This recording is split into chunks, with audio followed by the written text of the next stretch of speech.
Hi, this is Jana Tarjev, family nurse practitioner who practices functional medicine. Today I would like to discuss with you the SIBO or SIBO, depending where you live, that's how you pronounce, small intestinal bacterial overgrowth. I have a lot of people who call my practice to find out if I treat SIBO or any digestive complaints. Well, I'm not a GI doctor, but I do treat SIBO. Small intestinal bacterial overgrowth means that you have too much bacteria. It could be good bacteria or bad bacteria that lives in your small intestines.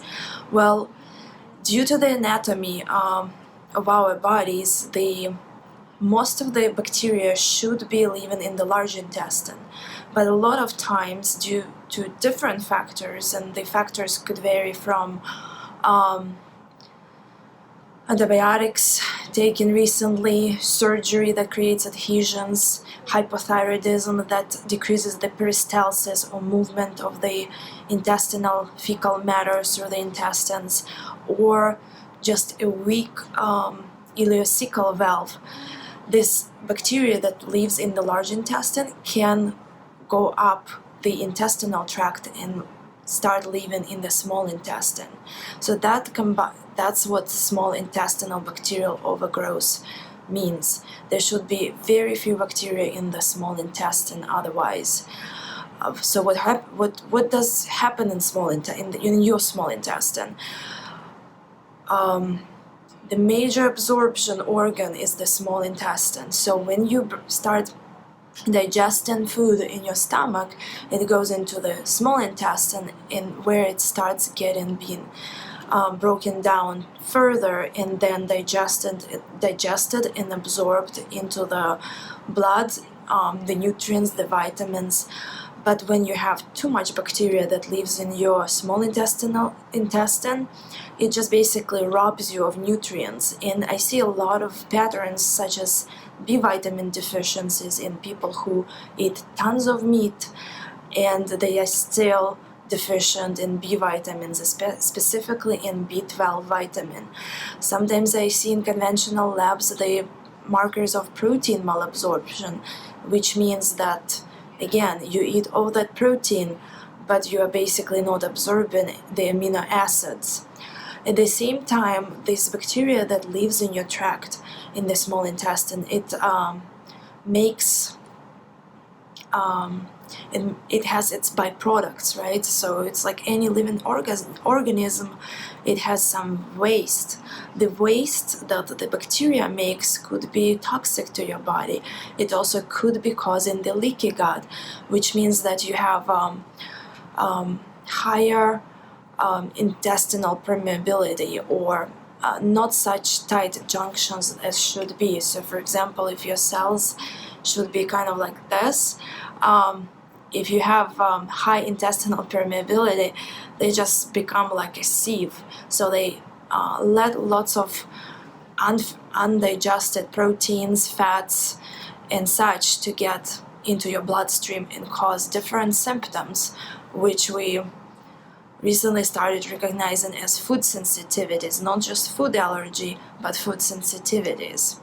So in a nutshell, small intestinal bacterial overgrowth happens for a lot of reasons, and we can treat it with different methods, but the key is to get to the bottom. Why is it happening? Because a lot of times antimicrobial or antibiotic helps to decrease the bacteria in the small intestine, but it doesn't get to the root cause of why is it happening. So for example, if you're hypothyroid and you have low level of thyroid hormone in your body, it doesn't matter how much we treat the small intestinal bacterial overgrowth, the bacteria will come back because you don't have the proper intestinal movement, and you are constipated due to being hypothyroid. What are the useful tests that could help us see the small intestinal bacterial overgrowth? Well, first of all, my favorite by far is the organic acid test by Great Plains Lab, which has more than 70 markers, and among them I can see if there is any yeast or bacterial overgrowth. The second favorite is a stool test.